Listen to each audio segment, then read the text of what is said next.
I welcome all the delegates and participants who are willing to join this particular conference and make it a success. Decades from now, year 2020 will be known as the moment that changed the world. With the work from home, WFH, economy setting in post-March 2020 in India and the rest of the world, the way of operations, be it administration, logistics, business, or education, has changed completely. And the only thing that remained constant in the change was IT. By means of introducing newer and innovative technologies and digital transformation, the Indian IT sector has emerged as a significant contributor to the country's GDP over the past decade, driven by strong organic talent. However, with the onset of COVID, this sector and the contribution has become even stronger. While the pandemic had disrupted every sphere of life, it was the IT sector that kept everything glued together and is still doing the same in these extremely difficult times.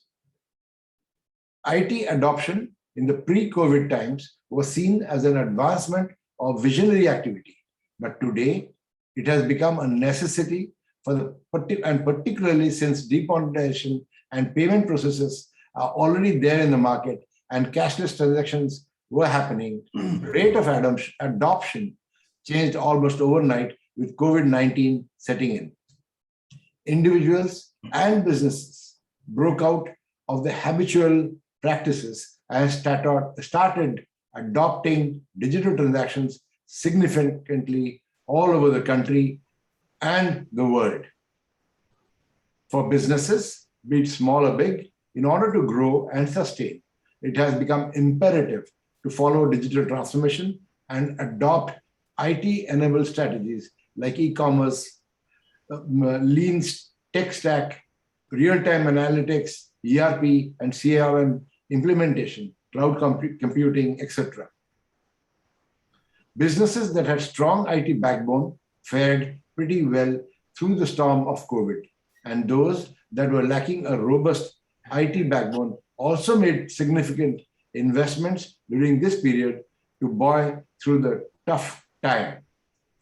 According to STPI, the software exports by its registered units increased by 7% year on year to reach 5 lakh crores in FY21 from 4.66 lakhs in FY20. This was driven by rapid digitization and the IT industry's timely transition to remote working environment. In the post-pandemic area, further integration, upgrade, and optimization in the IT and digital space is expected. This we should view with the backdrop that practically every other sector except health had a significant drop in their turnover. IT in Odisha has been accorded a priority sector. It is dominated by about 300 SMEs and employs around 12,000 software professionals.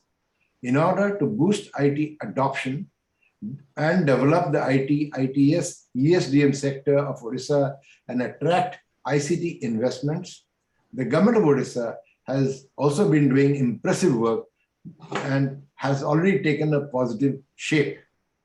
Going ahead, IT implementation is expected to generate massive data that will enable to provide better services to individuals and businesses, thereby boosting the top line. This will also give rise to multifarious profitable business opportunities in the sector around the state in particular and the country in general. All we can say is the IT and digital domain in Odisha is set to play a huge role in the industry's revival and increase contribution in the country's GDP in multiple ways.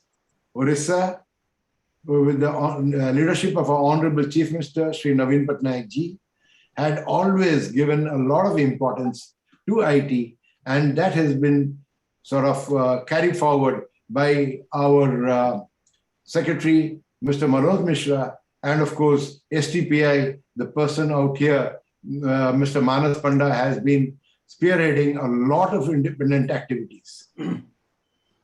Today's conference will delve on the opportunities and challenges for the Indian and Odisha IT sector and ways to overcome the challenges.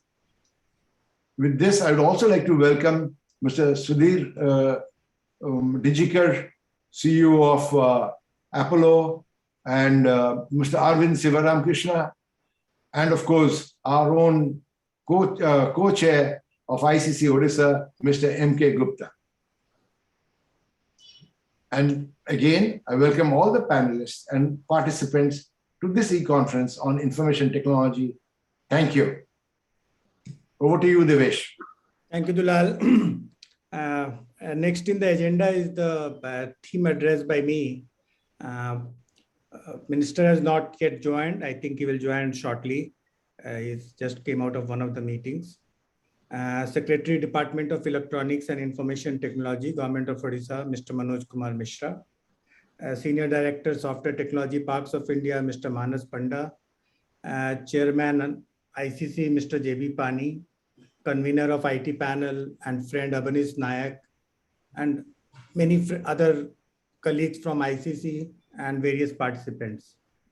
Our last webinar we did at the onset of this pandemic, and the topic we chose was brighter side of the pandemic, opportunities for IT. At that time, there was quite a gloomy outlook for the business. We were still trying to find out the behavior of the unknown virus and trying to improvise our business model to sustain. Today, we all have probably come to the realization that we have to live with it, and this is a new normal. In this new normal, we all need to relook at our business model to sustain and prosper. We have today different challenges and I guess greater opportunities. You all will agree with me that in the redefined business model, information technology is playing a pivotal role, be it in the governance, healthcare, education, BFSI, or for that matter, even the small kirana shop at the corner. Our world never looked flatter than this before. Thanks to the innovation in the information technology, in this flattened world, our local players have an opportunity to compete in the global marketplace with the innovation. At this time of extraordinary challenges and uncertainty and countless personal tragedies, leaders are under pressure to make decisions on managing the impact of pandemic and its consequences. Decisions that will shape the industry for years to come. The challenge for government is even larger and requires a vision and agility to adapt to the changing situations quickly. I have no doubt in mind that this is only possible to achieve through the technology. Government of Odisha today stands at the leadership position due to various initiatives driven by the information technology, be it while effectively managing this pandemic or to provide citizen services in the state. We have got many laurels and appreciations for such initiative at a national and international level. Today, webinar, we have divided in two sessions. The current inaugural session, we will hear from the lawmakers and the key functionaries from the government. We'll hear the initiatives taken by the government and future initiatives planned, and how does IT is helping in transforming governance. I'm sure our local IT fraternity and our members of ICC will have a significant role to play in fulfilling the vision of the state leadership. On the second session, we are talking to the business leaders from the various sectors and get a perspective as to how does IT enabling the business to perform in new normal. To start with, I would like to welcome once again Mr. Manas Panda, Senior Director, STPI, and would like him to tell us what is happening at the STPI. STPI being at the helm of the many IT initiatives, and a lot has been done by them. They are the pioneer, to be honest, in the entire IT movements in the country, and many initiatives is taken by that. So we'll hear from Mr. Manas Panda. Mr. Manas.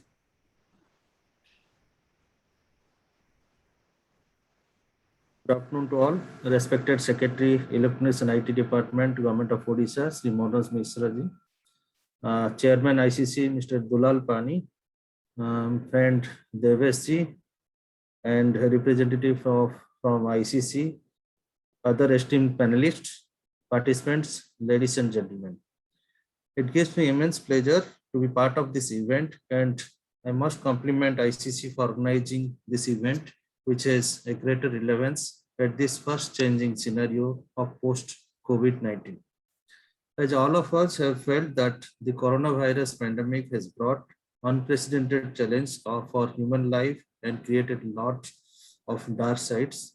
Around the world, people are getting affected. Schools and colleges were closed. Air and surface passenger transportation have been halted. The healthcare system is overloaded. Employees have lost their jobs. Companies face cash crunch, and moreover, countries have to spend billions of rupees or dollar on bailout and different medical aids. And for everyone, whether directly or indirectly, COVID-19 has brought huge stress in human life, both in financial and physiological, triggering for fears and uncertainty. Almost every sector was hit badly due to this pandemic. Even to get back to its normal, most business houses has gone through some fundamental changes. With healthy products and services and digital transformation having accelerated noticeably, despite every odd, the 2020 Indian IT sector has contributed 8% relative share to the national GDP, with 52% relative share to the service exports and 50% share to the total FDI. This industry has added during this time over 138,000 net new recruit in 2021, taking total employee base to 4.47 million in the financial year 2021. The new digital talent pool itself is expected to cross 1.17 million, growing at 32% over last year. The Indian domestic market, driven by mostly hardware-led demand, continued to show resilience, growing at 3.4% in a year. With an increased focus on the innovation, India witnessed more than 115,000 tech patents filed by companies in India in the last 5 years. The digital transformation is the topmost priority for all the global companies. There are shifts in business model, customer experience, operation, employee experience, and so on. The industry witnessed 146 merger and acquisition deal in the year 2020, and with 90% of which were digitally focused. Companies saw a significant rise of 80% in cloud adoption during the recent times. The Europe and Asia Pacific region has emerged as one of the strongest IT market, as mostly the banking and financial services, healthcare were the key growth verticals during this year. This COVID-19 has accelerated digital adoption across industries, and technology service providers are witnessed a sharp growth in the digital deal. The consolidated revenue of the total top listed technology companies recorded a growth of 5.3%. Further, with an increase in focus on digital upskilling initiative, revenue per employee grew at 5.5% as compared to last year. At a nutshell, the pandemic is a catalyst for all the Indian IT sector. India moved into digital space faster than any other country for its internal consumption. India, also being the global backbone for IT, has seen extreme surge in IT work for the world. Indian IT industry are expected massive growth in the next coming 5 to 7 years as the world will adopt, change, and update its IT system. Hence, India has got a, of course, natural choice to provide service globally. The IT implementation are now being deemed mandatory and a survival investment for all the company. The Indian IT industry is expected to experience double-digit growth for years to come and contribute massively to the GDP. Continuing in the same vein, IT implementation will generate massive data, which will act as a feeder to both better service to individual and business houses. Further, the challenge of COVID-19 has brought lot of opportunity for our tech startups, for the IT companies in different segments such as healthcare, edutech, and developing product solution, enabling ease of doing business, including business community, work from home, and collaborative tool, in particular delivering uninterrupted, safe, secure, and reliable services, creating product and solution for remote workforce management.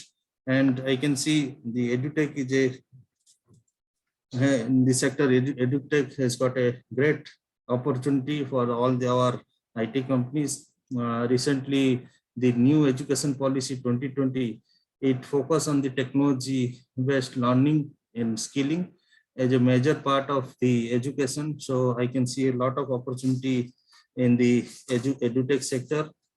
So there are huge opportunity to create secure, virtual, and other work from home enabling product solution for business houses, government, community communication, creating VC, video conferencing tools, software, products, product solution using drone technology to monitor the impact of pandemic and enforcement.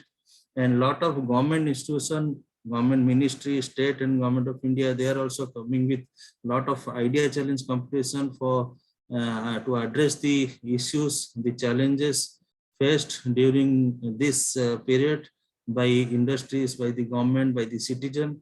And those open challenges are including my ministry, including the state government, different MSME department, STPI, we conduct lot of challenge program. So wherein we see lot of participant, lot of enthusiasm among the young entrepreneur, young students. They are participating, they are coming with very, very innovative solutions. So there are a lot of opportunity for the young talent in the field of IT. And of course, the work home is a new phenomenon, and which is proven to be the best thing among the IT industry. And both government of India and state government has displayed its capability to in technology and innovation with advanced tech tool, deployment of cutting edge tools in various applications, providing various application, citizen-centric application. So with this, I'm not taking much time. Once again, I'd like to thank the organizer to organize such a wonderful event. Thank you.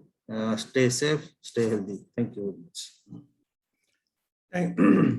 Thank you, Manas. We have with us our Secretary, Information Technology and Electronics Department. I don't consider him only secretary, he's a friend to the industry as well.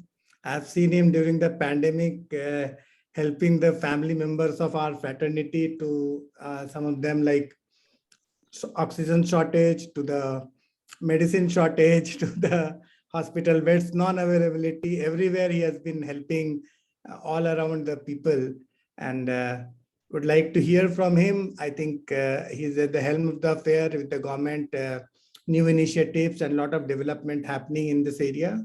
So over to you, sir. Thank you, Deveshji, for kind introduction.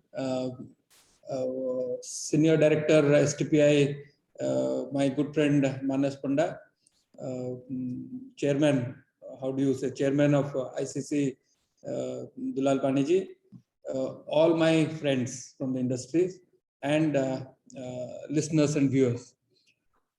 3 p.m. is not a good time to start a webinar, I must tell you. When we were in our business schools, the worst time for the class was the post-lunch session. So you will find 60% of them falling asleep. And we see how our kids are attending classes from study from home environment. So I think most of us viewers or listeners would have fallen asleep or will fall asleep if government people will start speaking for long. So I will keep my address very brief. I did not know what kind of audience we have. So I assume that it is the MSME sector of the IT principally who are listening to me today. So I will pitch in about this post-pandemic or opportunities post-pandemic to the industry, not to consumers, not to students, but to the industries. The pandemic has meant many things to many people. So this is one group of people who have suffered, the MSME in the IT, and have had the opportunity. So both they have faced. I and you, we come from this state, slightly religious Jagannath Bhakta state, which we know that the precursor to development or innovation is actually destruction. So the Tandav Lila of Shiv will happen before anything Brahma and Vishnu can create. We talked very fondly about disruptions, disruptive technologies when Ola's, Ubers, or the home delivery of food started coming in. We got enthralled, and the disruptive used to be considered to be a very positive word suddenly. But we saw the greatest disruptor in our lifetime, possibly we saw in COVID. And it has disrupted every single thing, whether it is my life, your life, anybody's life, starting from the Honorable Prime Minister to the person on the street. Everyone has been affected. Everybody's lifestyle has changed. Everybody, the way they lived was forced to be changed. Now, when change of this scale happens, certainly there will be opportunities. It cannot be without opportunity. So you are stopping one way. So the energy will go through another vent. So if you catch the drift, so to speak, then you will flow with the energy. And the IT industry must catch the drift. Where are the drifts? There are. If you talk about what has been the pandemic, we all say that it has been disruptive. It has broken the spine of the economy. What in numbers, what it has done? This is the biggest slump in economy since the 1930s of the Great Depression time, which I at least know through movies. Some of us elders may have experienced in their lifetime. This is far bigger than 2008 disruption to the economy that had happened, the economic meltdown that had happened. If a 3% shrink in the international GDP has happened, naturally it has affected all. So this is where we are, that everything has shrunk because our responses to a virus has been temporary, because we didn't even know. We were not introduced to the virus before we were asked to contain it. So therefore, lockdowns, shutdowns, all this kind of activity curtailing had to happen, and that has affected the economy. So what are the areas where the opportunity now comes? Now we are towards the end, where we now know that even if COVID happens, we are not going to panic. We saw in the phase 2, we lost many of our friends. We lost many people we know, and I still, when we have a seminar like this, I still remember a couple of faces I cannot live without. But that has happened. Now, almost we all of are comfortable with the virus. So we have taken our jabs. We know that even if it happens, we will be able to handle it. So now is the time to look up. And there are areas where opportunity is immense. So I'll start with my first love is transport. And I think the biggest disruption has happened in transport because of pandemic. You stop people from moving. So every form of transport has somehow or the other got affected in a major way, whether it is airline travel, whether it is train travel, whether it is I and you personal travel on the road. Everything changed. And that gives the opportunity that is lying underneath the transport sector, which it has been ages, at least a decade or more. We have been talking about driverless travel. We are talking about many use of technology in the transport sector. Now is the time where, if we are actually thinking big from the MSME side, we must look at opportunities in the transport sector itself, which is changing itself by the day, by the minute. So suddenly we find one of the biggest airlines that we had, the SpiceJet, converted its entire fleet into moving freight and survived the calamity. So when they move into freight, you understand how their IT system was before and what their IT system has become after changing into freight. It is completely different. From a consumer one-to-one basis ticketing and checking in, now it has become bulk and a few customers who mainly government sector, how they used to deal with. So the change of IT happened in SpiceJet. Similarly, you take any sector in transport, there will be changes in the underlying IT ecosystem of that company. So there is the opportunity for all of our MSMEs to begin with. So from there, if I talk about transport, I say that that's the mother industry which got affected. And many other industries are derived demands from transport. If you can transport, then there will be tourism. If you can't transport, there is no tourism. So tourism is actually a derived industry of transport. So you look at, I'm talking about transport industries, you look at all the derived industries of the transport sector itself, where the opportunities will come. So because today there is a great vacuum in this space. So today we don't even know how the tourism sector is going to open up. When it gets opened up, people are coming in, but people are coming in thinking that not many are there, so we can go in there. But what happens if a hotel is actually 100% occupied? Will we be comfortable to deal with it in the present situation, or we would require little more, reinforcements to be able to go there when it is open 100%? Can those reinforcements be designed by IT? So that is where our MSME should look at and invent things. A friend of mine, I think one of our colleagues has developed something called as Travel Genie. Outstanding product. So this is where we need to think as to if transport is changing, which are the industries which are changing and where the opportunities can come in. I'll go to the second one. I told I'll make my speech brief, but you'll have to bear with me for 5 minutes more. So I'll go to the second one. Second one that I look at is the mobile telephony, which is going to change the entire landscape.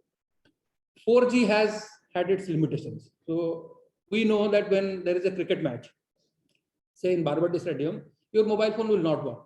Why it will not work? Because 4G has a limitation of 1 lakh connectivities per square kilometer. That's the maximum possible connections that can happen. So you congregate 50,000 people into a stadium, so naturally the network fails. In 5G, that 1 lakh becomes 10x. So that changes the whole scene. No time would be there, no space would be there where connectivity would be an issue. And there we are talking about efficiency, which will be 3x. The latency will fall to almost about 1 millisecond. And we are talking about data speed, which is better than the optical fiber broadband that we are currently having. We are a complete mobile country. So 97% of our data is consumed on mobile, 3% only on the broadband. Only people like you and I who have an office, we have a broadband connection. Majority are only on the mobile. There lies another opportunity for the entire IT industry. What kind of solutions we can design where people will be able to consume more and more with more efficiency. Now, I'm not taking industries like security, others, because these are all support industries. But if you are looking at the mobile as an industry, the offshoots of it, there the opportunities will be immense. So you talk to the Airtels, you talk to the BSNLs, you will know what scale it will become. And once the consumption goes there, then bringing in efficiency through IT would be one of the key areas where input should go from the MSMEs of the industries. So that was second. The third thing that I think where the scope is immense and it will be worldwide is genomics. We talk about health. I think I saw Mr. Digikar also there. I have spent more time in his hospital in the last 3 months than elsewhere. Health, we know, is the non-negotiable area for us. We always heard in Odia, when we began our schoolings, we were told that in Odia language. I'm not repeating that, but we never realized it, that actually health is wealth. Till the time COVID came in, we saw death and destruction up close, and it has changed us psychologically and emotionally as individuals. Health will remain important. And in health, the work that is going on in terms of quantum computing and change in genomics is going to change in the next 10 years. It is going to change everything. I need a limb, I should be able to get a limb which is natural. I need an organ, I should be able to get an organ naturally. So harvesting of even organs, starting from there to even the smallest of the small things like the medicines that are going to be available, how the medicine is going to be made available. You see how many unicorns have come up in the space of the medicine delivery market. Now Tata's have, I think, have bought the 1mg platform, and such a churning is going on in terms of making medical solutions available to people, and that is going to only go up. And more people will realize the worth of the medical care. They will take insurances. Insurance companies will make people come into the fold, and that market will only exponentially grow. So, and our market in India, in terms of structured medical solutions, is still very low, considering our 130 crore population. So there, the IT solutions will be huge. In fact, you talk about an institution like Apollo, the number of IT solutions that are deployed in the hospital itself. Can that be bettered? Can more efficiency can be brought in? Our local MSMEs should be able to look at these sectors. So I talked about the 3 sectors, 4 sectors. Genomics was the 4th. The last one is interesting, is that whatever you do, human beings need to be social, need to be entertained. Now you put me in my home, I will see Netflix. You allow me to go away, then I will go to Puri Sea Beach. Whatever you do, I will seek entertainment. And you saw how the entertainment landscape has changed completely from the Inoxes and the big bazaars, the big places, right on our mobile devices or on all platforms. Content is king, they keep saying, and content will continue to be king. The data policy of Government of India will get passed sooner or later. And once that gets done, where the content will have to be housed in this country, you cannot imagine what a new industry in terms of this data parks and use of that data. The entire data science, the innovations in data management, what currently is limited only to few, like OCAC probably does a little bit in terms of taking some licenses, putting government data, but it is going to be completely democratic in next 5-6 years. And in entertainment industries, the input of IT will be so much, and it is, I use the word deliberately democratic, because it is not going to be in the hands of the few. Your entertainment will be local. You know that a YouTuber currently can demand, if he has a potential viewer of 1 lakh people, he can demand you lakhs of rupees to just endorse you. Can that ecosystem be handled by IT? So I think these are the broad areas in which lot of IT will happen, and you cannot leave any industry today which doesn't require IT. But these are the broad scales that I think which is going to happen in the next 4-5 years, and our MSME should always be tuned to fill in that gap, because there will be big companies always. There will be the large ones which will give you solutions, but they will not be able to give you solutions which is tailor-made. So tailor-made solutions can happen. The gap filling can happen only through MSMEs. 300 strong local MSMEs that we have in the IT space is very strong. And I think we have the capabilities of Odisha IT companies is something that needs to be reckoned with. And if we want, we can be a force to be reckoned with in the entire country. I think that is about the opportunities. The only challenge that I see post-pandemic is the challenge for the government to solve, is that the digital divide is going to get more and more wide. And from a time when taking service digitally was just another option, to a time now when taking services digitally has become the only option. At that time, people who are not in the digital world really truly suffer more. We see in the field of education, we see in the field of even government services to the public, but that is a solution that requires time, requires investment, and requires a complete pan-India approach by all states and the center. My minister is not available right now, but I can, on his behalf, I can tell that our government is thinking very hard and putting its money where its mouth is in terms of bridging that divide. And hopefully, if that challenge is taken care of, the potential of IT industries post-pandemic is I think is the biggest, it's going to be the biggest industries of this country. I thank the entire fraternity of Indian Chamber of Commerce for having me. I hope if people have questions, I'll be able to answer at the end of the session. I think now with this, back to you, Devesh. Thank you so much. Thank you so much, sir. And I would, although we'll keep in mind that we don't have another program in the afternoon with you, but I'll tell you that with all your such interesting speech, I don't think anybody felt asleep at all. I think everybody was enjoying, I can guarantee you that. And it was very, very interesting to hear from you and the kind of the perspective which you brought in.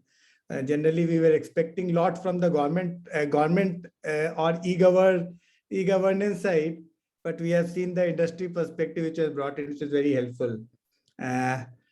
I think Minister has still not joined, and we have about 10-12 minutes still to a session for that. So if anybody has question, our panelists are here. We can certainly, Mr. Mishra is there, Mr. Panda is there. We can have few questions. Panelist, co-panelist. I think Mr. Samarth Mehta he has a question. Mr. Mehta, if you would please go ahead and put the question forward.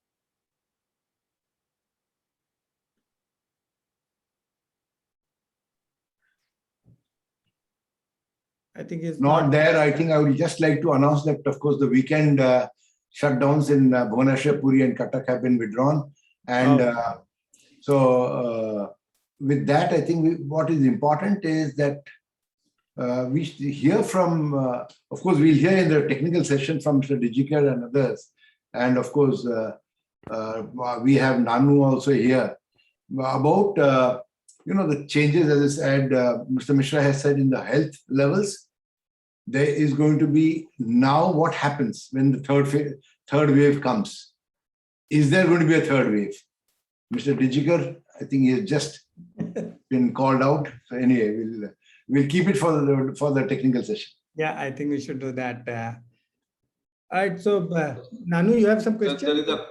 There's a question, I think, in the chat box by Samarth Mehta. If you can read that out. I think I wanted to know if technologies in education is being understood well by the educators. Do you have any message for the educators? I think this can be answered in the technical session better, but sir, if you have some advice to him, please. Difficult to say that I understand.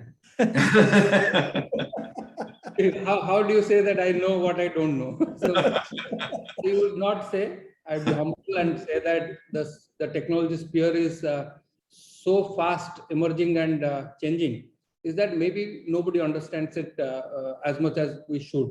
We should strive to try to understand. Today, we have in the government of Odisha, we have tried to take a very ambitious project of transformation of schools. We use this word with a lot of responsibility, the word called transformation. It is not just change.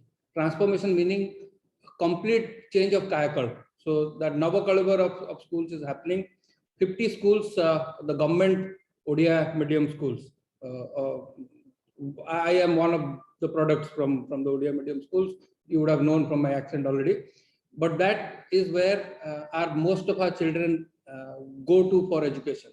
And we have done in 50 in Ganjam district, and we are going to do 3,000 plus schools. Complete transformation meaning not only the look and feel of the schools, which will be as good as any private school in the state or in the country, but also a change of shift from just mere classroom teacher to student education to that of integration of the e-learning mechanisms. So whether it is learning from web or using the facilities of the internet, so that the teacher can reach out to more number of students. One good teacher can reach out to more number of students. All these are being integrated into the school transformation project.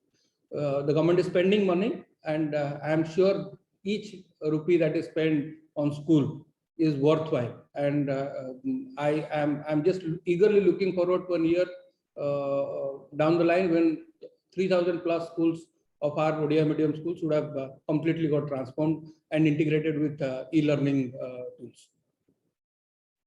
Thank you.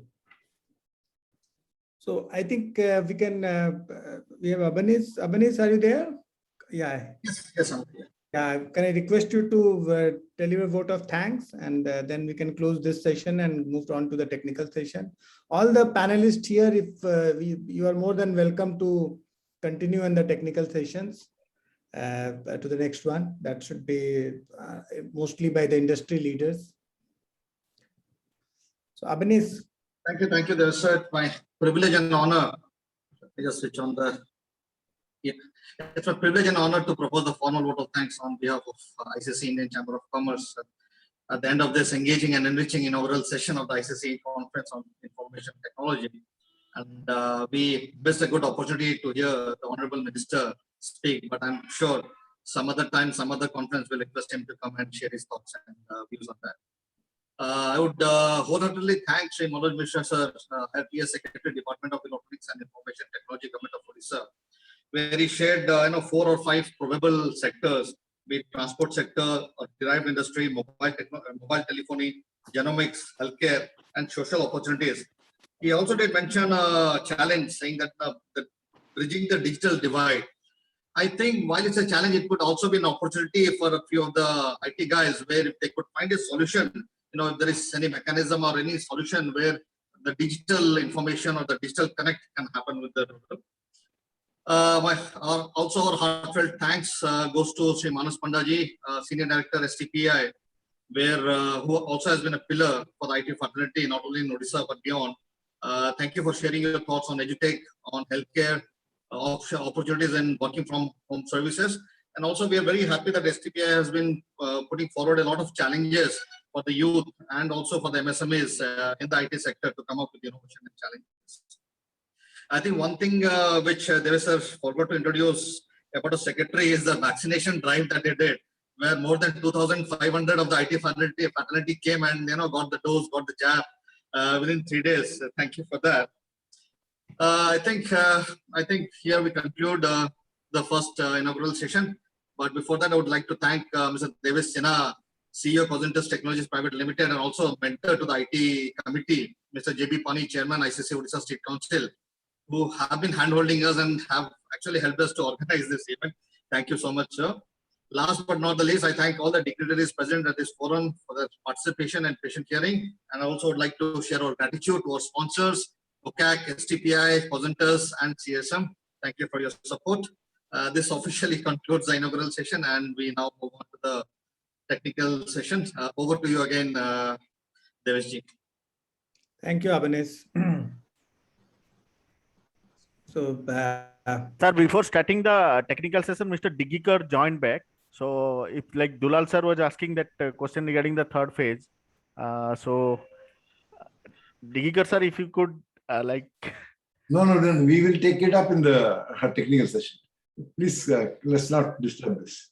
Okay. Technical session, sir. Mr. Arvind is also there from Apollo. Yeah, I think Arvind is a part of our technical session as well. So, yeah. Because Mr. Digikar has suggested his name and he has joined us as well. Yeah. All right, so let's start on the next session. Good afternoon to all of you once again. Our esteemed panelists, ladies and gentlemen, participating in the webinar. Our webinar topic today, IT post-pandemic opportunities and challenges. I'm not sure if we can yet call the current time as post-pandemic. However, we now have realization that we must learn to live with this virus and accept new normal as way of life going forward. I noticed that COVID-19 had the multiple waves, and so is the reaction of the business to the counter the effect. When we got stuck initially, which we can call first cycle, everyone responded to the crisis and human impacts to take care of the urgent needs. We transformed our businesses to ensure that our customer basic needs are fulfilled. Once we managed to streamline urgent needs, second cycle was to look at the coping with the impact on businesses and enabling solutions businesses try to have a lean organization and protect revenue and manage cash flow effectively. Now what we are calling post-pandemic, we are looking beyond and coming out of the crisis stronger, more resilient, and transformed. This is what we would like to talk in this webinar and understand how different businesses are adapting to the new normal and how IT is playing a significant role in enabling them to do so. We have panelists today from different industries, and our idea is to get a perspective of the different businesses and hear about their current initiative and future plans. Let me introduce our panelists. We have with us Priyadarshi Pani, who is the CEO and Managing Director of CSM Technologies, a leading IT services and consulting firm in the space of GovTech. Mr. Priyadarshi started his entrepreneurial journey in 1998 and since then built CSM Technology, which is today 800 professionals strong, and is a firm believer of the power of IT as a transformational tool and governance enabler across all possible walks of life, and has been a thought practitioner in the same through work of his firm CSM Technologies. We'll see the footprints of his enterprise CSM Technologies in many eGov applications, not only in India, but many other countries overseas. Welcome once again, Priyadarshi. Then we have a Prabhat Kumar Das, who is a Vice President and Global Delivery Head of Manufacturing Business Unit at Infosys, and is also Center Head of the Infosys Bhubaneswar. He has around 27 years of industry experience with last 17 years with Infosys. He started his career as a developer with L&T Infotech, followed by an entrepreneurial stint in the financial solution-based technology company in US. At Infosys, he has played multitude of the roles, including leading delivery of large and complex transformational programs. Prabhat holds a Bachelor's of Engineering degree in Computer Science and Engineering from NIT Rourkela. We have a Santosh Panda. Santosh is co-founder and partner at Foundership. Foundership helps startups with the coaching, capital, and connect. Earlier, he built Explara.com, a profitable global business with a shoestring budget, from bootstrapping to VC funding to 11 million gross revenue to many other challenges. Welcome, Santosh. We have Dr. Joydeep Talukdar, comes from education sector. He has been principal of Silicon Institute of Technology since 2015. Silicon is one of the most prestigious institutes among the private engineering colleges and known for their academic excellence. Dr. Talukdar is a graduate from Indian Institute of Technology, Kharagpur, and master's from University of New Hampshire, and then doctorate from again University of New Hampshire. He has significant experience in the industries and teaching, also having a number of research publications to his name. Last but not the least, we have Arvind Sivaramakrishnan joining us from Chennai, and is the CIO of the Apollo Hospitals Enterprise Limited. He is responsible for the IT strategy and implementation across the Apollo Hospital Group. Arvind has extensive experience in management consulting, architecting, and building solutions for the enterprise-wide application. He also leads the digital transformation initiative at the Apollo Hospital Group. His experience in the domain of healthcare IT has spanned geographies across the world. Prior to his current assignment, Arvind was with healthcare practice of Computer Science Corporation in Michigan. So I would like to start the discussion to hear from each one of you to tell us about the opportunities and challenges they are seeing in their business. I would like to start with Arvind. Arvind, if you can share your opportunities and challenges which you see from your perspective. Thank you, Devesh. Absolute pleasure talking to all of you. Namaste. Good afternoon to everybody. Necessity is the mother of invention, and I think the necessity and the need has been created quite a lot. I represent the healthcare sector, and an industry which is very, very traditionally known for the touch and feel. And in a time where touch and feel were taboo, where that itself was questioned in terms of why touch and feel, or clinically it was required not to do all of that, there was still a need to deliver healthcare. And that's when I think our whole advent into digital transformation took a massive leapfrog. I want to make it also clear that with the pandemic, it's not that digital transformation was invented. All the solutions that we have been using in the last 1.5, 2 years and are continuing to use now have been in existence for the last 5 to 7 years, but not at this scale of adoption, not at the scale of usability. So digital to us is also now provided an alternate and a very viable method by which healthcare can be delivered. It's also taught us one very important lesson, that healthcare has to be provided to so many billion people on this planet. The number of people who can provide healthcare with the number of healthcare facilities, the supply and demand is not in any statistical comparison. So, and still we need to ensure that everybody is provided the same level of healthcare, and we are also able to maximize. So digital has the opportunity and the proven opportunity in the last 2 years to create capacity in that virtual cyberspace, if I may call it, create that capacity so that those who need the physical healthcare can always be at the physical premises. But then there can be a much larger section of people who can also be catered to by the several digital methods of care providing. And by doing so, all of this comes together where geography is no longer a constraint. So we can see that patient consultations in all aspects. Again, whenever I talk of telemedicine, it is not just teleconsultation.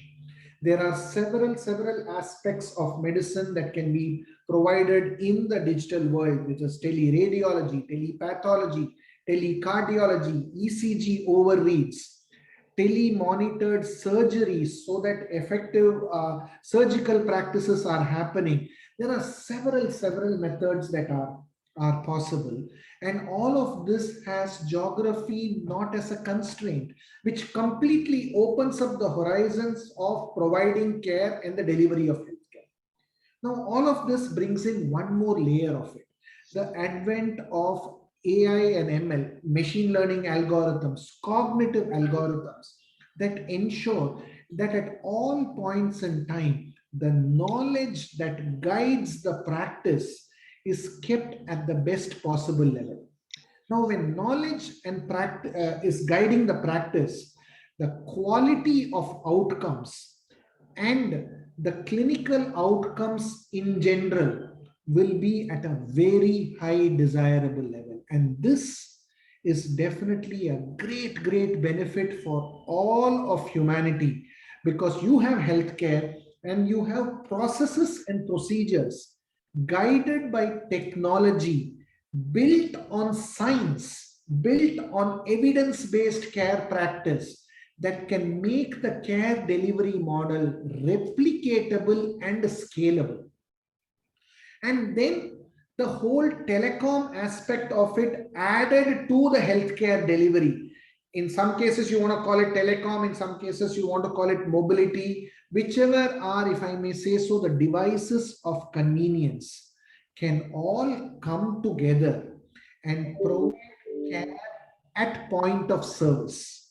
Providing care at point of service further ensures that the right care can be provided at the right time by the right set of people, and all of this guided by a sense of surety around the whole process of delivery, consumption, and the quality of it that can be given, because it's guided by evidence-based practice built on science. And that's where all of this comes together. Further, the other part that we learned with technology and digital is the whole aspect of social media. I do understand that social media is a good storehouse for all gossip. We can learn and hear about all the things we are not supposed to learn and hear. But then it is also a very powerful way by which we can disseminate effective education at a community scale. Community-based practices. Look at how beautifully all the community-based practices, including the several Ayush medication techniques, were dispersed to the entire community in a very effective and responsible manner. We can always have years and years of debates on the irresponsible nature of use of technology. It is there. Let's all agree to it that it is there. But the goods that this has done outweighs the bad much more. And when people come together in such modes of responsibility, even the manner in which social media was effectively used, I think very precious, very effective. So digital technologies in the sphere of healthcare over the last 1.5 years has proved beyond doubt that it is a mainstream method of care. Now, in the world of post-pandemic, that means that we have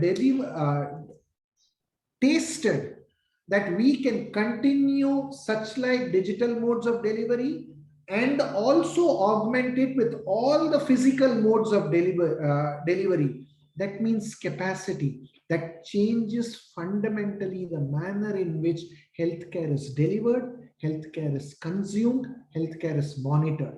All this puts together the manner in which the democratization of services are happening. And this is very good for the consumer. And this also brings in high degrees of responsibility in services being provided. So healthcare, while it was tested during this difficult time, has also shown the way on how digital can be really effectively consumed. And this could be a good example for the service sector. So that's really how I see digital coming together and making healthcare delivery happen, opening the horizons for opportunity. I think the horizons for opportunity are far more higher. We've seen the tip of this iceberg.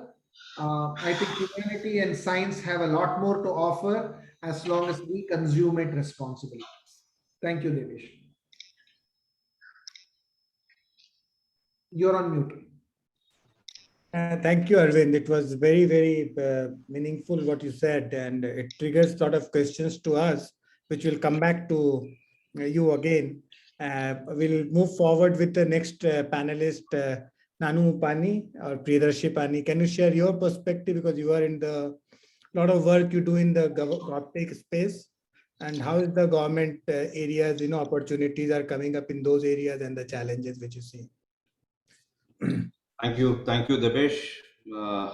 Thank you, Devesh, for inviting. Thank you, Indian Chambers of Commerce and Mr. Dulal Pani and Abnish.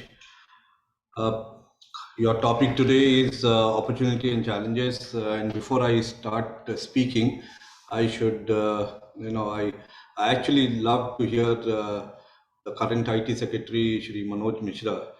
And, typically, what happens in such seminars, we hear about IT policies and all those. So it was lovely to hear him. And since the topic is all about opportunities and challenges, pandemic, and since you introduced me as a GovTech company, let me throw some lights on the positives of the pandemic. And then we can probably go up to the negatives and what IT has to offer and what the IT industries should actually look forward to.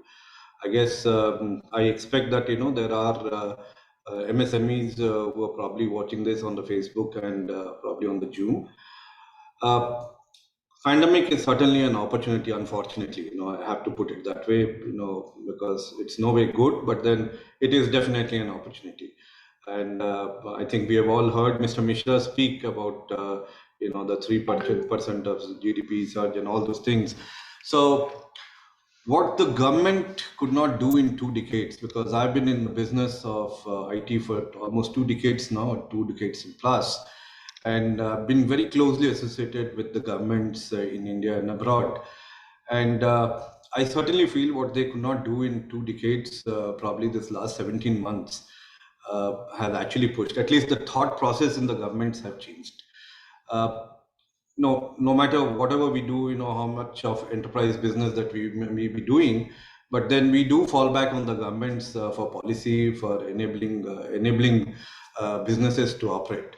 So, if you have read reports, the big three knowledge companies and the research firms claim today that something around 5 to 7 years of jump that we'd had in adaptation of IT in the government sector, which is huge.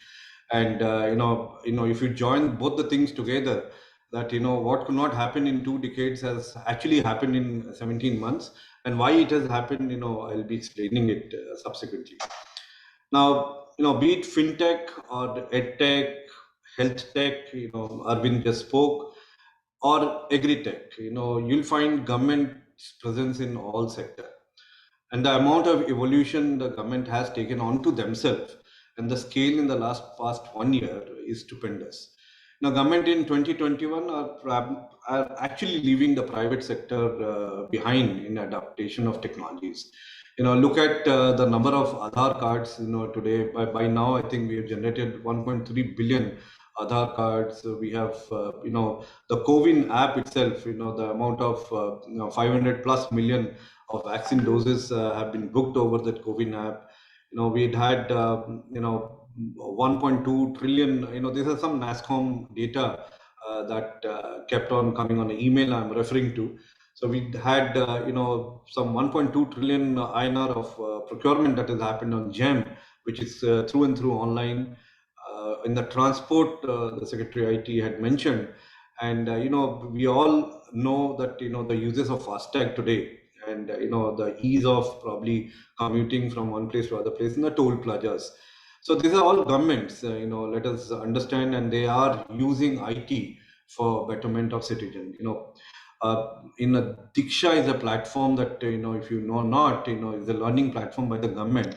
And as on today, there are 3.3 billion people who are, 3.3 billion sessions that has been conducted as per the government sources. So what does it talk about? The scale at which the government is using IT. That means, the government is also procuring a lot of IT. So that I see as an opportunity for entrepreneurs, and government will become, or has probably become, the largest IT buyer around the world. I remember probably in 2014, I was there in the drafting committee with a lot of other entrepreneurs also from Odisha for the IT policy of Odisha, where the government had this intent to spend 1% on the overall IT budget into overall government budget into IT. So when I see 1% in the Odisha government budget in this state alone should be about, in those days it was 1 lakh crore. Now it is 150 lakh crore. And if you take 1% of it, is a massive amount of money, right, which the government has to source out on IT, whether it is content or infrastructure or on capacity building or skill development. So there are a lot of play that, the government has, and opportunities in the pandemic has actually, has pushed the government's thinking process to now what they have been thinking for the last 2 decades of creating infrastructure. They have now started getting it implemented, and truly, the scale in which, in a private sector, let's talk about Apollo Hospital. We just heard Arvind speak. The scale was humongous. It was never imagined. Though the IT system, the digital products of the hospital were there, but they were never used. So that is what exactly is happening in the government. The intent was there, the policies were there, the infrastructure, of course, it will take time, and infrastructure again goes through that means of changes also. But you had that intent, and I think, somewhere or other, the pandemic had ensured that, you get it now delivered. So that's what, but of course, I'll come to the negatives of it, right? Why those infrastructure or why those intents were probably not being able to use because of lack of participation, which I'll speak subsequently. But one thing that, we need to also realize and understand, to probably further add value to what I was saying. See, we have all gone through this demonetization when it happened. And I'm sure, like in the government of India, when they planned it, they never planned it, out of blue, right? Of course, there are a lot of jokes, and we do talk, we do really keep on pulling the government down by saying that they should not have done it and they were not prepared. But then they're definitely prepared, and they had a very good IT systems back down at the bottom level. But then, but then that did not, the entire idea was that, the demonetization will happen and the use of digital transition or probably, a UPI kind of thing will happen faster. It did not happen. But then we've seen that during pandemic, the amount of transaction or in the fintech world is happening is something because you had laid the infrastructure out there. Now, for industries, if I have to speak, from an export perspective, this is all about, I'm talking about the government of India trying to do all these things, and there are a lot of opportunities for, as a citizen, I consume, and as an industry, I have a lot of opportunities out there. But from an export point of view, that if you see, right, predominantly, I think if I'm not wrong, 80+% of exports in IT happens to United States of America. So when Joe Biden came to power, right, the growth in, they passed a bill, if you remember, Infrastructure Investment and Jobs Act. That was something where, they said that, $4.5 trillion will be spent on this Infrastructure Investment and Jobs Act. And out of that, where there was a commitment of $1 trillion to be invested on technology and research. That actually probably, because IT industry hiring also works on a lot of sentiment. And maybe Prabhat is here, he would be able to say that, Infosys is going all out in hiring people. And it is maybe one of the reasons that when US says that they are going to invest $1 trillion on technology, and other countries, all other G7 countries will start following the pattern, and they will invest a lot of money in probably putting into eGov applications, in the content, in online citizen service deliveries. So that is and somewhere or other, because I started the company during near to Y2K times, and I'd seen that rush in hiring and the boom in the market for Y2K, and the kind of a situation that we are right now in, where we are facing a massive dearth of employable talent. I feel that the kind of decisions the global leaders are taking in investment of money into the governments for IT will definitely give a lot of cheers to Indian IT companies. And we probably will be able to do a lot more than what we had not seen in last 20 years. So that is where the opportunities are, where if I have to talk about challenges or the negatives, the government, the speed at which that we are transiting to online is something which also brings me a lot of, particularly I've seen it in a very close quarters. The speed at which we are transiting, we have to be very careful about, multiple behavioral adaptation of technology. We are also witnessing a massive digital dropouts. That is what that has been happening into the government offering services. So government, you see, while we work with in other countries, there are a lot of consultative process that the government does, and there is a pilot to scale approach here. But then, however, because of pandemic as a reason, right, there is a massive speed in adaptation of technology or rolling out services, where we see, the way we call UX, the citizen experience, that is CX, is very, very poor. That is something which is a negative, because once people drop out from using a product online, the next thing that they would like to do is go and visit, and bringing them back again to online service would probably be difficult. So the learnings can be that the government should look into what a private healthcare company is providing as IT products, or an insurance company or a banking company, the kind of a products they provide, and the kind of the digital journey they probably guide through. Second, of course, when I say this, Devesh, and for everybody, without naming someone, There is somebody that I heard that his friend was there in US, and he was requested to apply for a death certificate of one of his near one on behalf of him. So this person applied for a death certificate online that government offers, and immediately after application, SMS comes to him that your death has been confirmed. Now that is the crazy thing that could have happened, right? I mean, if you don't really take care of the small little things, it becomes difficult. Now, citizen dropouts, the negatives, because we in India, what primarily that we have seen is that we sometimes become very autocratic while planning to implement an IT product. That means that all the time, all this for 75 years, you've been offline. You want people to come to the office and do all the things. Suddenly, one fine day, you become online, and rest all the doors are shut. So either it has to be online, or there is nothing that you can do. You can't really go or talk to anyone, or nobody can actually redress your grievances.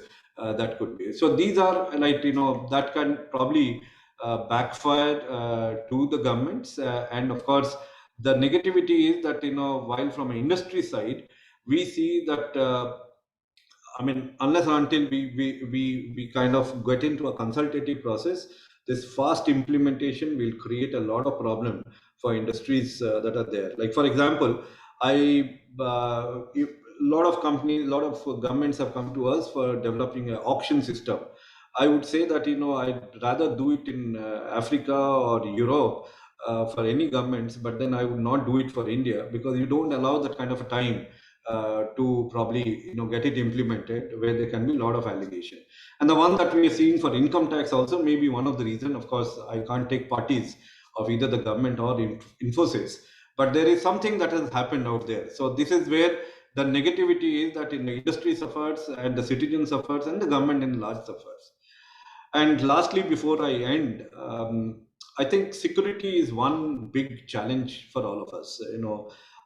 We are, of course, we are looking forward. The Secretary of IT, Government of Odisha, mentioned about, somewhere he hinted about monetization of data and stuff like that, which is very progressive as a thought.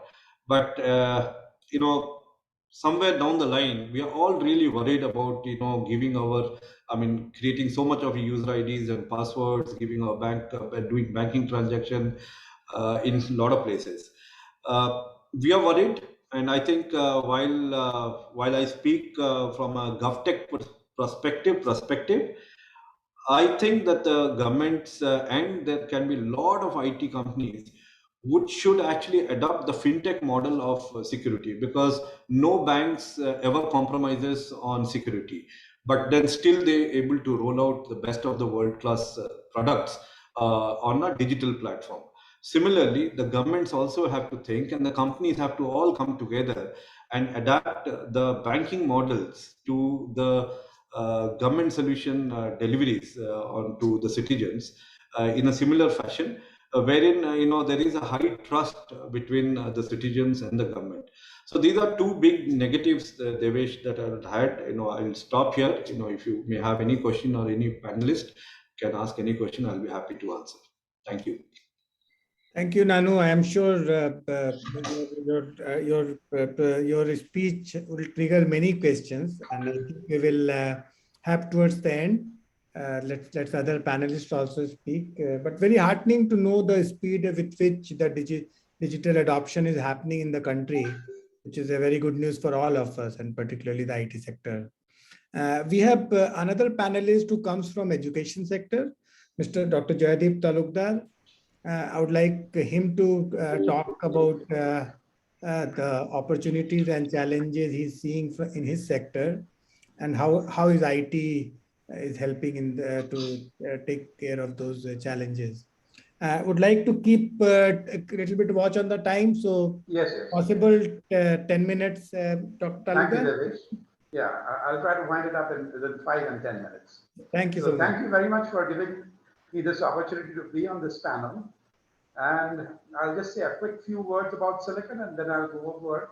Is it possible for me to show a small PowerPoint?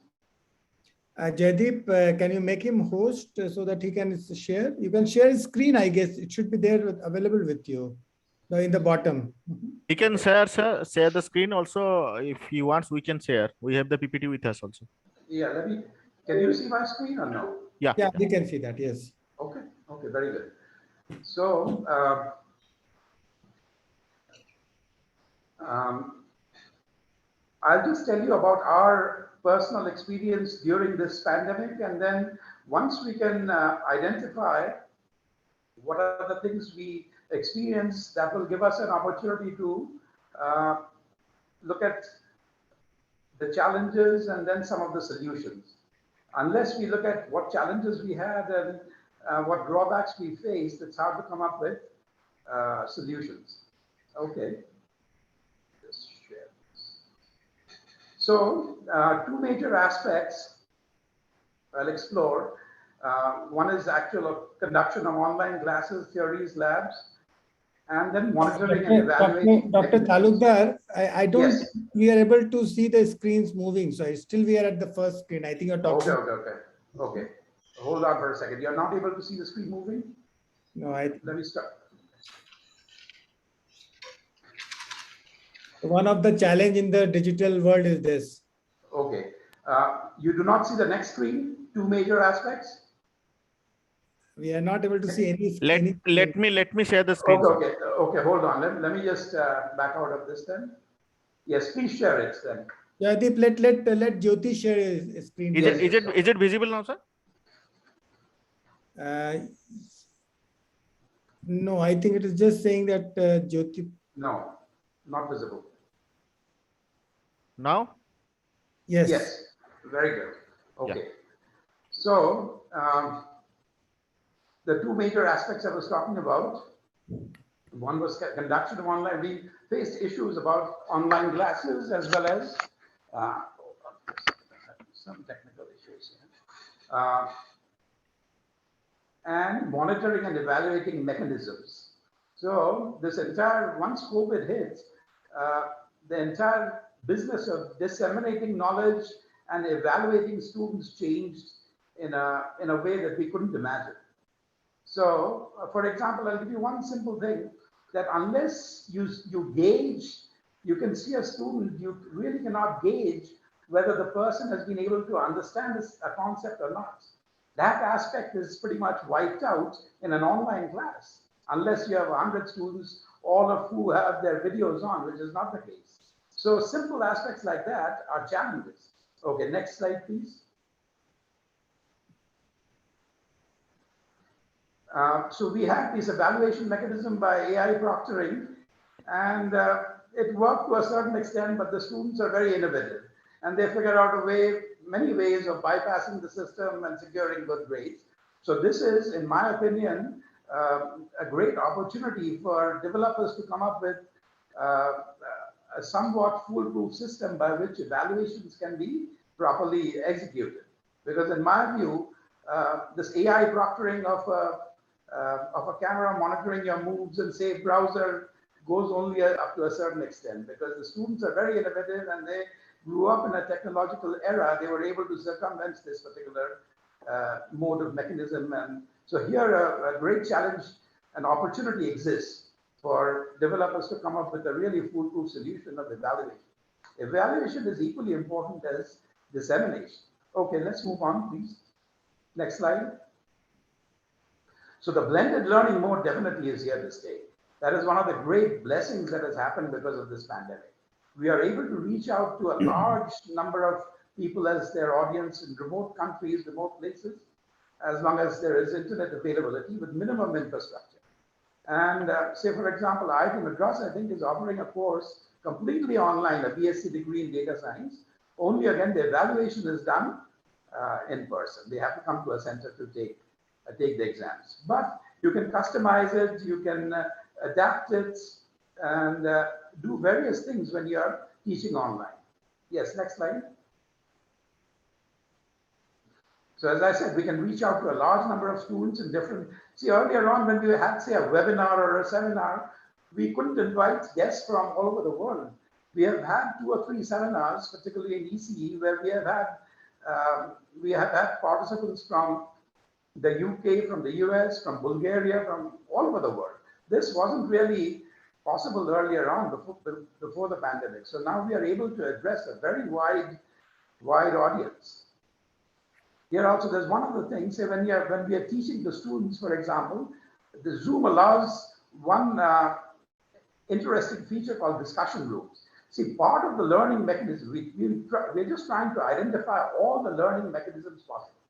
Say I give a lecture and the students after the lecture, they talk among themselves, they figure out what the guy said, what were the salient features, and there is a subculture by which they learn, right? We also, when we went to school, we discussed with our friends and colleagues. So that mechanism is there, but that mechanism needs to be addressed. That mechanism is very well there when you are taking offline classes. They all huddle together after the class.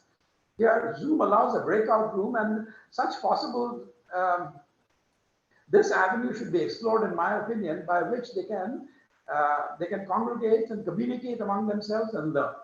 This is one learning mechanism which is subtle, but definitely needs to be explored. So here, one opportunity does exist. Yes, next slide, please.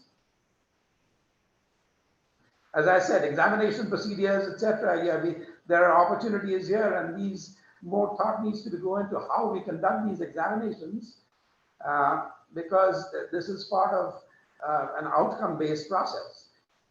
Of course, one thing which hasn't been raised in this you have to look at students' mental health. We conducted a survey, and we figured out a lot of them.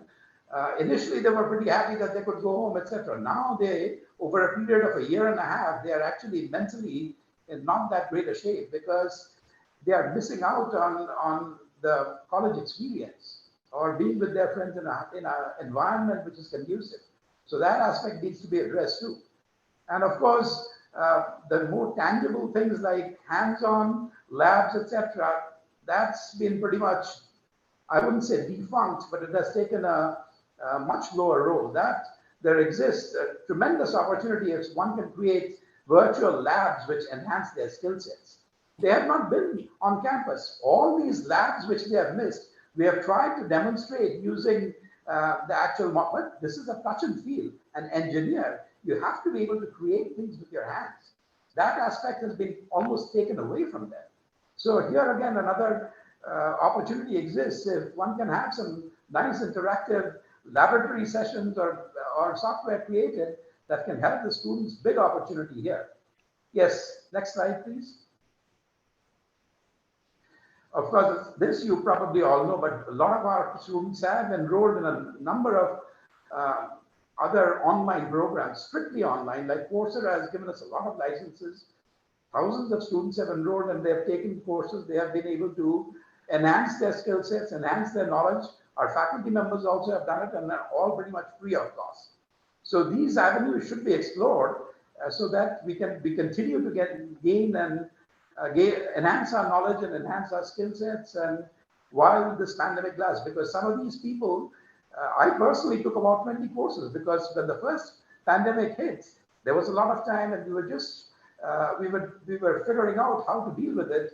But learning opportunities like this come by once in a lifetime. So while it still exists, most of these courses are free. So one should take advantage of this particular online learning. Yes, next slide, please.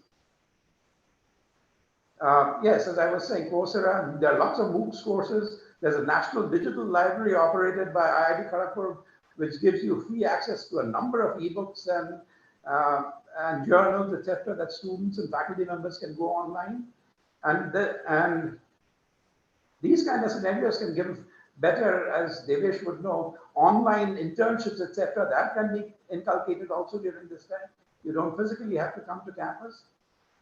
So these digitization and online experience, the opportunities are tremendous and plentiful. One just has to identify certain areas and try and develop products and software so that we can, because this hybrid mode is here to stay. In future, in my opinion, it will all be blended learning. That is my opinion. So the better infrastructure, the better software we can create, we can really reach out to a much larger audience and disseminate quality education. Okay? Yes. Next slide, I think is thank you. Thank you very much for having me. Thank you, Jaydeep. I think you are the only one who comes from the users industry. No, I think healthcare is another one, but from the IT side, we have the representation. So you have given a very practical ideas to the entrepreneurs what they need to do. Right. To be successful in the education or edtech space. We have Prabhat. Prabhat is around? Okay. We have Prabhat that comes from the Infosys. So there's a large enterprise and he deals with most of the customers in the North America and he heads the local center here. I would like to hear from his perspective, what he is observing in terms of the opportunity and challenges. Prabhat, over to you. Thanks, Devesh. I'm audible? Yeah, very much. First of all, thanks to ICC and Department of Electronics and IT, Government of Odisha for inviting me for this interesting e-conference on IT post-pandemic opportunities and challenges. I'll share my thoughts and views on this topic and share some of the global examples. But I will start from some of the topics that Devesh mentioned in the beginning, and Manoj sir also talked about it in Indian context. How the business models are changing. How do IT companies spot opportunities? Whether it is small company or big company, whether it's a product company and services company, what is happening in the market and how do we take it from there? And a lot of things are happening. Never before there has been a time like this where so many things are coming together and digitalization has been the key. In the current situation and workplace forces, for example, there are still a lot of forces which are immobilizing some of the industry leaders, like digital centricity. It's applicable just not for the IT company, for other companies, or the other companies and enterprises as well. Organization and leader readiness, how to drive it. Culture shift, hybrid working. We heard so many and we are aware of it, hybrid working, blended workforce, asynchronous productivity. How do we take it forward? And the biggest one, COVID-19, which has been the greatest accelerator for digital transformation and leadership evolution in the recent past. Now, if you talk about digital transformation, there are mainly I would categorize into three areas: work and organizational transformation, workforce transformation, how it has transformed the workforce, and of course the workplace transformation. If you see, every enterprise across the world is now becoming a tech company with key focus on data, AI, cloud. We heard from Mr. Shivaramakrishnan from Apollo on how AI and ML is being used at Apollo. Business models are changing. There is consideration as well as expansion of services and offerings in the market. Innovation has been one of the key elements to drive all of these changes. And one of the key focus area is customer centricity, because the consumer behaviors are also changing. And how do you adapt to the new consumer behavior, the demands in the market? How companies strive to innovate, and they need to innovate at the speed of the startup, but scale at the enterprise level to reap the benefits. Strategic innovations are key here to take it forward, and that's the change in the business model that is happening. I'm sure all of us have read about stories about Kodak to Fuji to Blockbuster to Netflix, how business models have not, when it did not work out. 3 years back, the US company Toys R Us, they went bankrupt. They thought any problems, that they didn't have any problems based on the footfall increase, whereas the Amazons and the Alibabas of the world were capturing the large market share. Even from the car companies, right now we are seeing, what we are hearing is every car company is saying across the globe that by 2030, at least 50% of the cars will be electrified. What it means that you need EV electric charging station. And when we start using that, you will go there and hang in for 15 minutes. So they are trying to diversify. They are trying to include that in their business model. Can they actually convert them into convenience retail stores so that when you charge the car, you can buy your groceries? On the other hand, Walmart wants to do the same thing. It's a largest retail store in the world, but it is flipping it around, saying that when you're buying groceries, you can charge your cars. Now, everybody is trying to act to own the customer act, and that is the key central piece over here. And Walmart has already said, for example, they are moving to financial services, they are moving into insurance, they are moving to healthcare. In fact, you would be closer to a Walmart if you live in the United States and than to a public health facility. Yesterday, I was reading an article from S&P analyst. He's saying, I would imagine that all e-commerce companies would increasingly want to get into financial services around the world. Now, what will be the actual extent of shift? Now, it will depend how far the regulators will allow them to operate, not with the business model itself. If you see in India itself, what Amazon is doing, they turned themselves into full-fledged payment apps. It's just not an e-commerce company. You can use Amazon app to send money to your friends. You can pay your utility bills, general payments, etc. The point is that for any such enterprise, IT, non-IT, etc., important point is to see the change that is happening. And future thinking is very important at this point in time. The mindset for the digital vision and the mindset right from the top to the team members, right from leadership to team members, the future thinking is important. Centricity, like customer centricity, the culture, the operations, etc. And then the future ready, whether you are even ready to operate at that level, whether you are ready to offer those kind of products and services, etc. And as I mentioned, this is relevant to all the IT companies or technology companies or other enterprises, small or big, services or products, to understand these changes in the market, spot the right opportunities, and pitch our services, offerings, and products. Now that's on the business model side. Now, if you come to the workforce transformation itself, we talked about so many digital companies and digital technologies. Now, whether we like it or not, some of these digital technologies have a short life. And this is where what we need in our teams is lifelong learners. That means this is all about learning to learn, learning to unlearn, learning to relearn.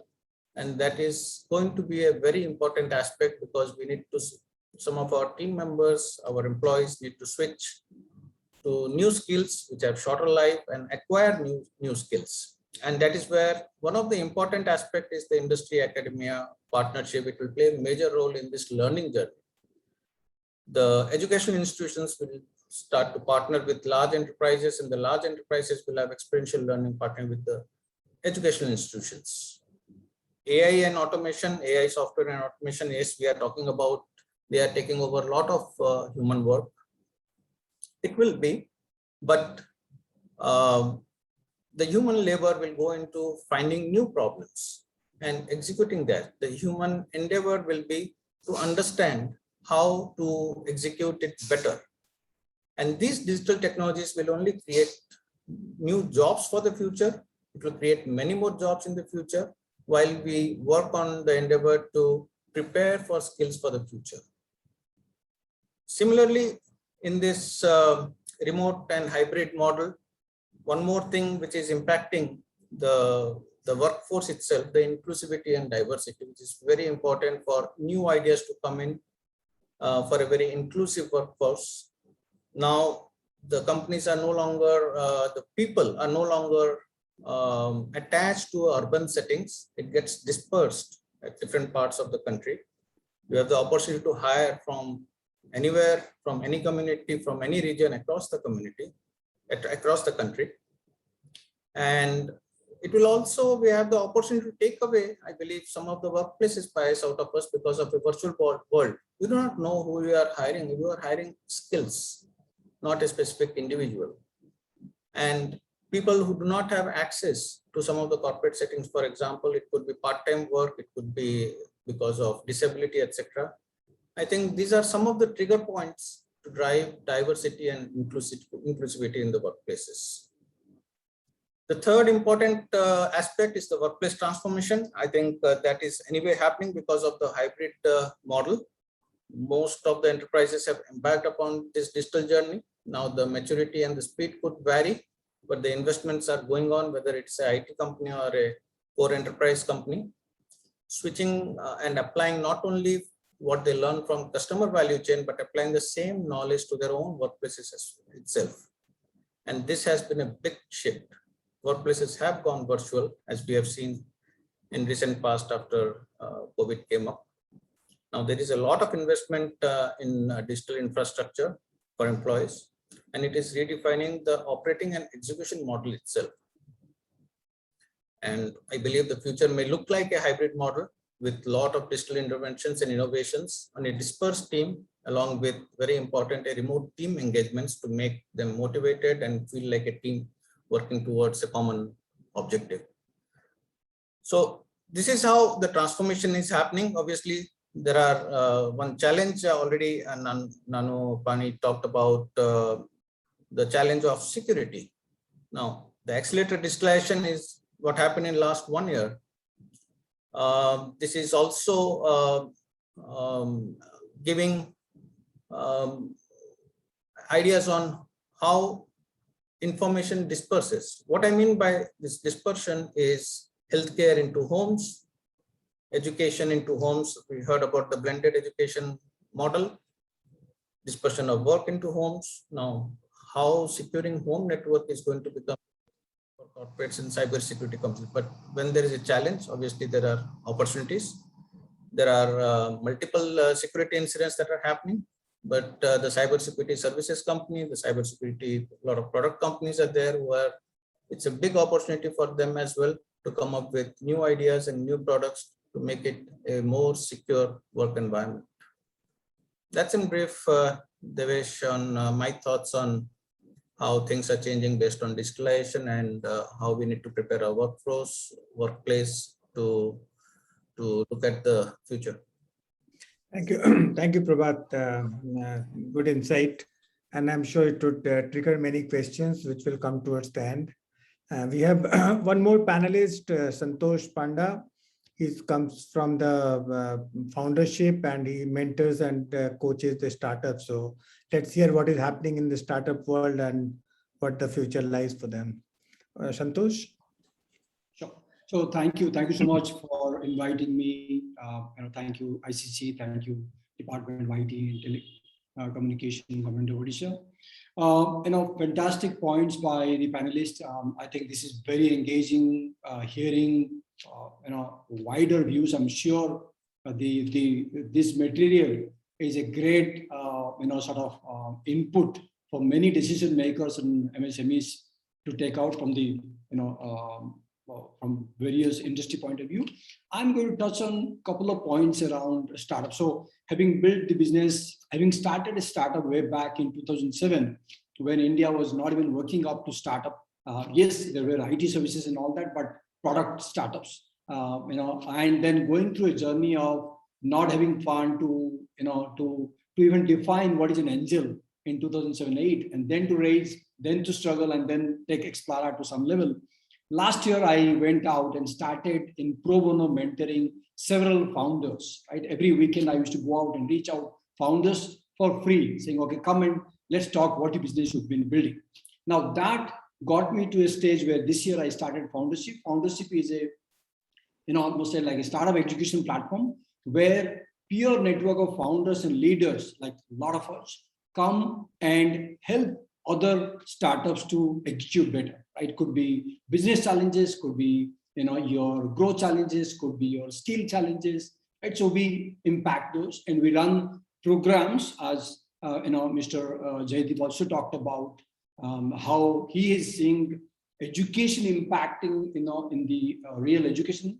We are seeing the skill gap in the world of education in the startup equally, because number of startups came in, and as Priyadarshi did talk about how skill is a important thing back in 97, 98 to now the boom that is coming in.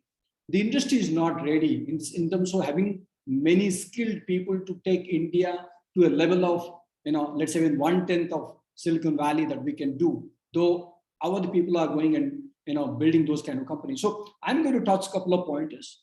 So what I'm seeing the trend, what I'm seeing the opportunities is that today you can fastest launch an idea, whether you are sitting in Cuttack or whether you are sitting in Kochi.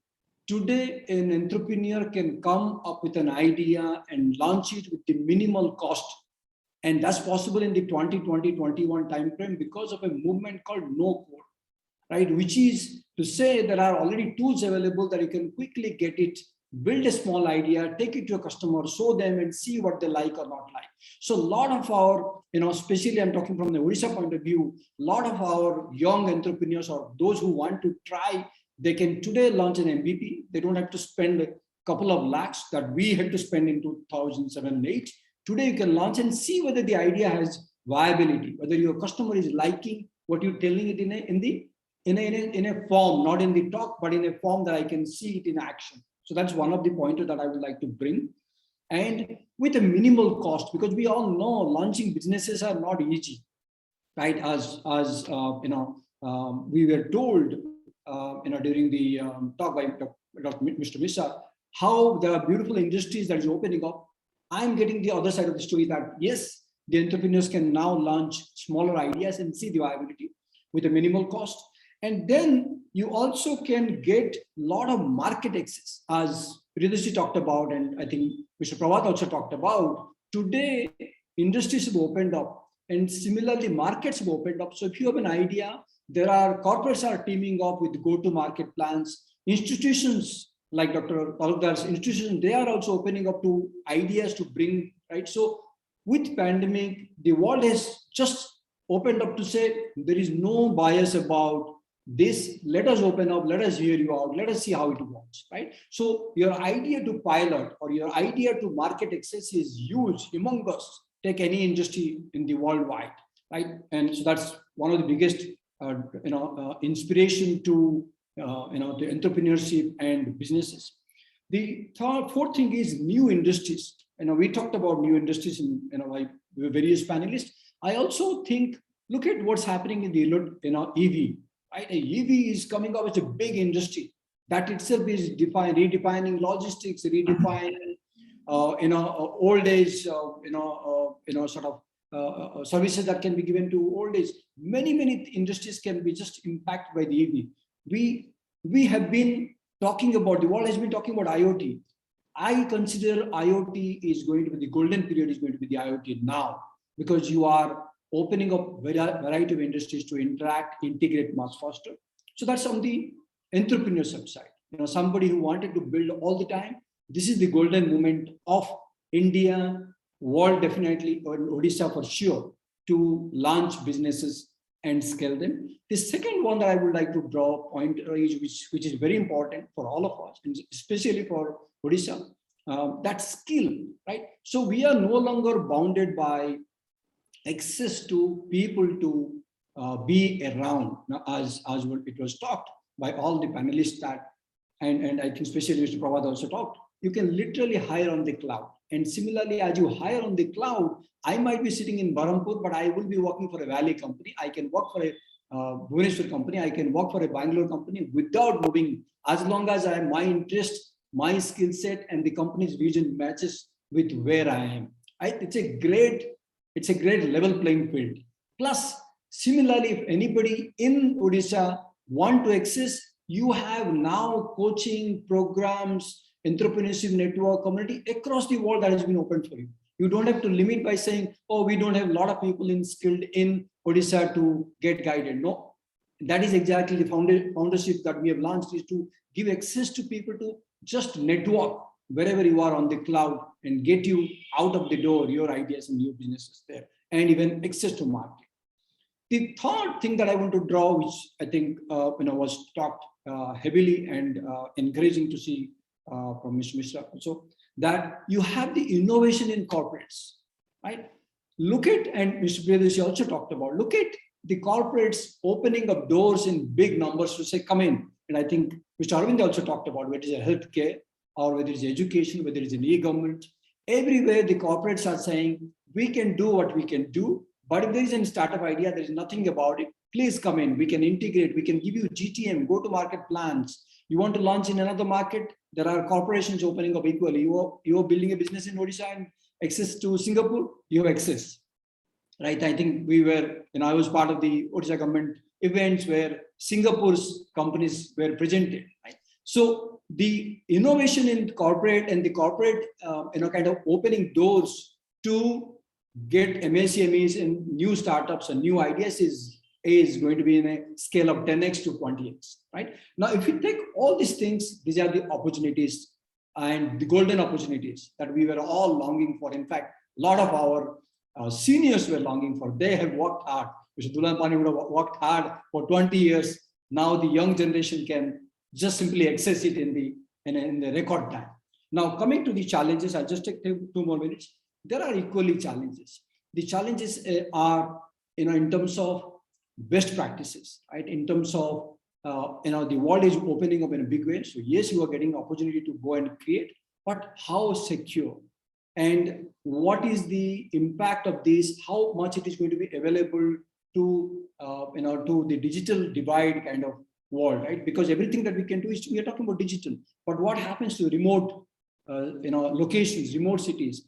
How much of that user experience you need to understand? So what is being built for Bangalore might not work in second and third tier cities in Odisha, right? So that this is what another bigger opportunity equally challenges is that we can now design product that works in rural and semi-urban area and still have a big market and close the digital gap, right? So that's a challenge and an opportunity equally.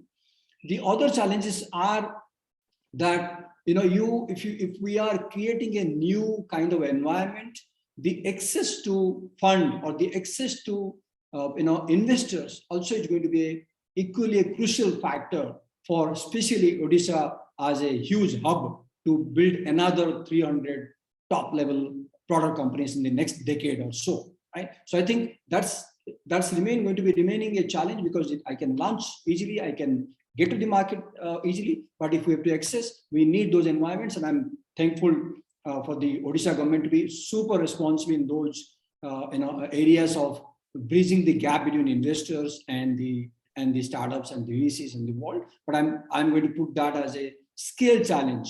Is it ready for to build mega billion-dollar companies in the decades to come? Today, it takes hardly 5 years to build billion-dollar companies, and we would definitely see a number of companies coming out of Odisha which are billion-dollar companies. Right? But that's a challenge to take out and see part of implementation. Now, on the trend side, we are seeing a trend on healthcare definitely, because I've been mentoring at least 240 startups I've spoken between January till now. And we see a great one in healthcare. We see a great one for women hygiene, that side. We are seeing a great one in content business. We talked about it. And Odisha is the hub for content. Arts, skill, those kinds has not been, explored or exploited in terms of a new business model. So there are there. The trend that we are seeing is definitely education, right? As Dr. Jaideep talked about how he himself got benefited. I'm sure there are a lot more new ideas and new forms of education that can be accessed remotely by people just on a mobile, and I can get skilled to talk better, better English or a bit of better mathematics, right? So those are the sort of trends that we are seeing. So that's how I would lay out my, thought on this forum about the opportunities, challenges, and trends. And thank you everybody for giving the opportunity to share my thoughts. Thank you so much, Santosh. It was a very good insight, the whole situation. I think we have a couple of 10 minutes roughly for the question and answer. If I think we will get some questions in the Q&A things, but I don't think anybody has any relevant questions so far. I have a question for Arvind. If we will ask people to put the questions in Q&A window. Arvind, question is for you from the perspective of healthcare. what is happening in the diagnostic? If you look at the today's healthcare situation, there are a lot of things are happening in the teleconsultation and all, right? Because people are generally like the situation which we are seeing, that we are talking everything virtual. We don't want to go to the hospital. We don't want to go to the school. We don't want to go to the college, right? But of course, we don't want to go to the hospital. That has always been there, but we are forced to go. So is there anything happening in the diagnostic side? And particularly with the IoT and all coming in, there are many things, many devices should be available in terms of, somebody can do their ECG at home, or, those kind of a thing. But how is doctors are accepting, or rather, how is the medical community accepting those diagnostic things? When you look at diagnostics, I think the pairing up of IoT and mobility into diagnostics is a very, very fantastic combination. And obviously, it's got its calibration and measurement challenges. So whether you're looking at small equipment like glucometers, which are able to measure blood sugar values and then send it off. So it's about a complete comprehensive solution of digital that's happening. So the diagnostic equipment with the IoTs pair into the mobility, they get moved through the cloud, a secure cloud, into a medical response center where qualified medical professionals are able to read it and revert back. So there is a chain that is established there. Now, to the question that you asked, how are doctors accepting it? Well, this is within the range of the calibration and the purpose for which it is there. So if you look at ECG as an example, typically it's a 2-lead ECG that happens. When you're using a mobile phone with the corresponding leads, it may not necessarily be a 12-lead ECG. But then there's a purpose for it this is done. So you're looking at this for certain range of tests and diagnostics for which the doctors are able to see it and make certain judgment. I'll be careful using the word diagnosis, but I'll say they can have a good judgment and decide what needs to be done to you and what range of assistance, including physical assistance if required. But this also helps that where there is no physical need to get you in, you can use these devices. So I don't think we should make the mistake of comparing what we do using IoTs, mobilities in a home setting type of an environment with its relevant calibration to the high-end devices that are there in any hospital. They are there, each is there for a purpose, and each is serving that level of healthcare. You should really compare an ICU equipment to what you may have in the house and start deliberating. That would not suit the purpose for which it is mentioned. So that is where I'm looking at. Diagnostic, particularly with the combination of industries that have happened here. We've heard about Swiggy and home delivery of food. So now you come home and collect the blood sample. An amalgamation of options that bring conveniences as well as quality together with what you're learning and disruptive practices from other industries. So when I can deliver food, when I can deliver grocery, why not I collect blood samples? These are disruptive thoughts built with those apps that bring in quality. So it's not just somebody coming in and doing some blood collection. So you automatically bring in that aspect of surety to it. I think the diagnostic industry is really maturing towards the consumer and expanding its capacity without actually having to physically go there. I see lots of growth, but measured towards the purpose for which it is there. The wrong comparisons with the high-end ones in the hospital, that's not the purpose of this disruption. Thanks, Arvind. See, my question is also related to how, if the acceptability comes in the medical fraternity, right? I'm sure that we technologists can build the technology which will be usable, right? Oh, absolutely.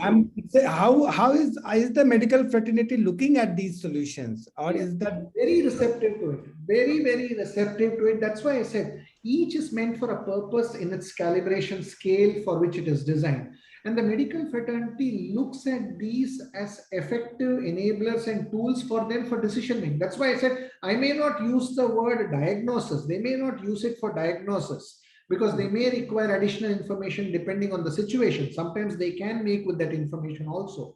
But the medical fraternity is definitely willing to look at it because they have valid methods of care to be provided, which is why I gave the example of the glucometer.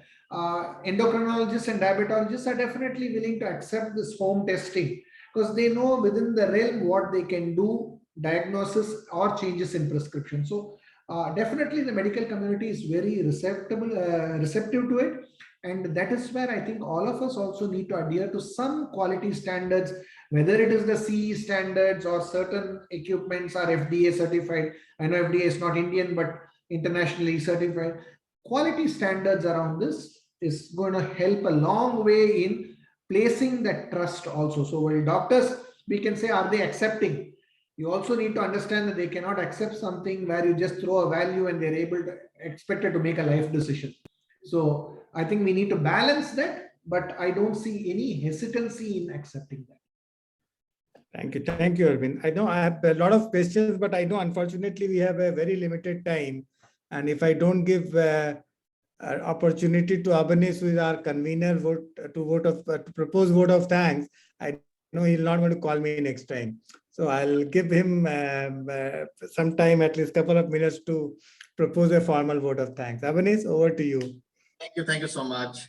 When we started, initiated this discussion that, should we go ahead and do a e-conference because everybody else is doing an e-conference. The first feedback that had come is that, we don't want an e-conference where they're just doing a presentation on a policy or very standardized. So we are very meticulous on the fact that we should be doing something where panelists and speakers come and share their experience and also give us an idea either about their vision or their corporate's vision. But to start with, I have to thank Mr. Sudhir Digikar for introducing us, Mr. Arvind Shivaramakrishnan. And I think we should be having, with the healthcare committee, we should be having another session with him where he could probably give us the problem statements of the healthcare sector. And probably we could, not only for Odisha, we could probably spread it across pan-India. The problem statements where probably the IT fraternity or a non-IT fraternity can come up with a solution. I think that is something we would definitely look forward to. I would like to thank Mr. Jaydev Talukdar, who spoke about EduTech. Wherever you go, if it's about COVID, EduTech is very, very directly linked to it because it has totally changed the way education happens. And I think it's a very upcoming, it's a very thriving, it's still at a very nascent stage. And probably again, we should be having a good discussion with Dr. Jaydev Talukdar to find out again what are the opportunities. I think probably 10 minutes was not enough for him, and we're just hurrying through the PPT. I think we should be looking to that. Special thanks to Mr. Prabhat Kumar Das. He is a pretty busy man, and he giving us 2 hours of his time, especially his office time, is quite appreciative of that. And also probably Mr. Santosh Panda had spoken about corporates coming up and giving opportunities to or open hands to the startup. Probably I think we'd also love to hear from him probably at a later stage if Infosys is doing anything wherein they can handhold a startup or a small MSME IT department. And our IT star Priyadarshi Nanupani is always a star, and what we like is basically his point is direct, his direct approach and his point to point deliberation. I think at the outset, being an IT convener of ICC, convener of the ICC Odisha Council, I think I'm pretty happy with the panelists, with the speakers, both in the inaugural session and also in the technical session. I think, from the bottom of my heart and all the members, I think it was a great session, great learning. Thank you, everybody. Thank you for moderator, also the mentor of the IT committee, Deveshji, for handholding and getting this done. I think it has been a splendid session. I'm very, very thankful to all the participants, the sponsors, and everybody who's been a part of this conference. Thank you. Thank you so much. And if anybody has any questions post-conference, feel free to write to the ICC Odisha chapter, and the secretary will be more than happy to help you out, either in connecting the speakers or the panelists or whoever it is. And again, thank you, ICC Secretariat, Jyoti, Debu, Surajit, and all, for making this happen. Thank you, everybody. Thank you so much. Thank you. Thank you, guys. Thank you, sir. Thank you. Thank you so much. Thank you. Thank you. Thank you. Thank you, everyone. Thank you, everybody. Thank you. Thank you. Bye-bye. Thank you.